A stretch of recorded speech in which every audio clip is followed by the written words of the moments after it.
Hello and welcome back to the channel. Pro kabaddi league season 12 వేలం ముంబైలో నిర్వహించబడింది. ఈ వేలం వేడుక రికార్డులు బద్దలయ్యే విధంగా మారింది. జట్లు తమకు కావాల్సిన స్టార్ కబడ్డీ ఆటగాళ్లను పొందేందుకు భారీగా డబ్బు ఖర్చు చేయడానికి వెనకాడలేదు.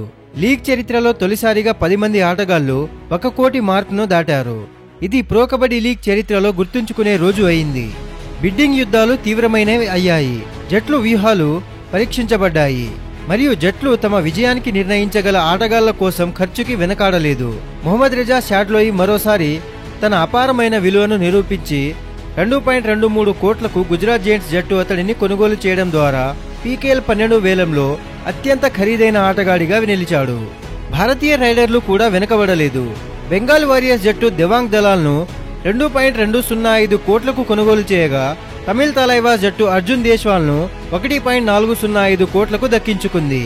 దబాంగ్ ఢిల్లీ జట్టు అషు మలిక్ ను 1.90 కోట్లకు final bid match FBM card ద్వారా నిలుపుకోగా అంకిత్ జాగ్లాన్ 1.573 కోట్ల ధరకు అత్యంత ఖరీదైన భారతీయ డిఫెండర్ గా నిలిచాడు.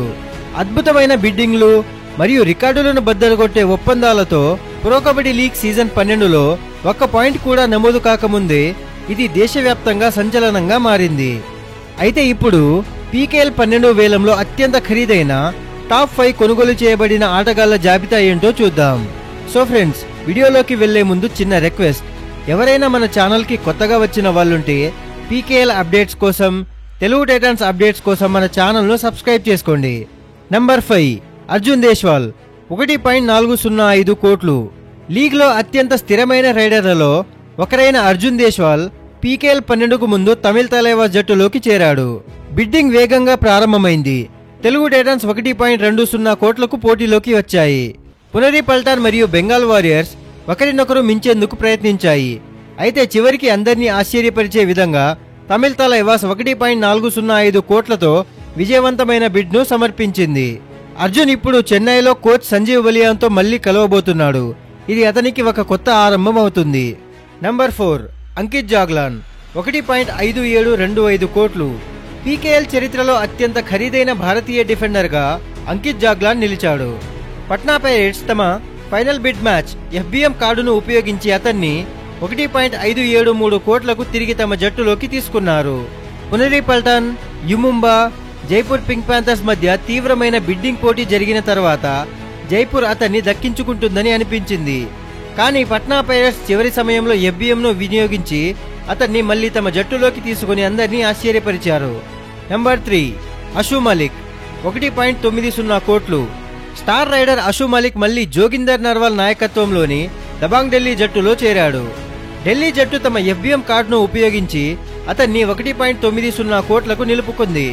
తెలుగు టైటన్స్, పునరి పల్టన్ మరియు బెంగాల్ వారియర్స్ బిడ్డింగ్ ను గరిష్ట స్థాయికి తీసుకెళ్లిన ఢిల్లీ జట్టు చివరకు ఒప్పందాన్ని ఖరారు చేసి అషు మలిక్ ను తమ జట్టులో విజయవంతంగా నిలుపుకున్నారు. నంబర్ 2 దెవాంగ్ దలాల్ 2.205 కోట్లు. గత సీజన్లో అద్భుతమైన రైడర్ గా పేరు పొందిన దెవాంగ్ దలాల్ పీకేఎల్ 12 వేలంలో అత్యంత భారీ ధరకు కొనుగోలు చేయబడిన భారతీయ ఆటగాడిగా నిలిచాడు. పునరి పల్టన్ మరియు తెలుగు టైటన్స్ మధ్య జరిగిన తీవ్ర బిడ్డింగ్ పోరాటం తర్వాత బెంగాల్ వారియర్స్ 2.205 కోట్లను ఖర్చు చేసి అతన్ని తమ జట్టులోకి తీసుకున్నారు. ఇది లీగ్ చరిత్రలో ఒక ఘనత గల ఒప్పందంగా నిలిచింది. ఇక నంబర్ 1 వచ్చేసి మొహమ్మద్ రెజా షాడ్లోయి 2.23 కోట్లు. ఇరానియన్ ఆల్రౌండర్ మొహమ్మద్ రెజా షాడ్లోయి మళ్లీ వేలంలో రికార్డులు బద్దలు చేశాడు. గుజరాత్ జెయింట్స్ అతనిని 2.23 కోట్ల భారీ ధరకు కొనుగోలు చేసి పీకేఎల్ 12లో అతన్ని అత్యంత ఖరీదైన ఆటగాడిగా నిలిపింది. మ్యాట్ పై గేమ్ చేంజర్ గా పేరుగాంచిన షాడ్లోయికి బెంగళూరు బుల్స్, పట్నా పైరేట్స్ లాంటి జట్ల నుంచి తీవ్రమైన ఆసక్తి కనిపించింది. కానీ చివరికి గుజరాత్ జెయింట్స్ అత్యంత విజయవంతంగా అతన్ని కొనుగోలు చేసింది. సో ఫ్రెండ్స్, ఈ 5 ప్లేయర్లు పీకేఎల్ 12 వేలంలో అత్యంత ఖరీదైన టాప్ 5 కొనుగోలు చేయబడిన ఆటగాళ్లు. ఈ ఆటగాళ్ల లిస్ట్ చూసిన తర్వాత మీకేమనిపిస్తుందో మీ అభిప్రాయాలను కింద కమెంట్ సెక్షన్ లో చెప్పండి.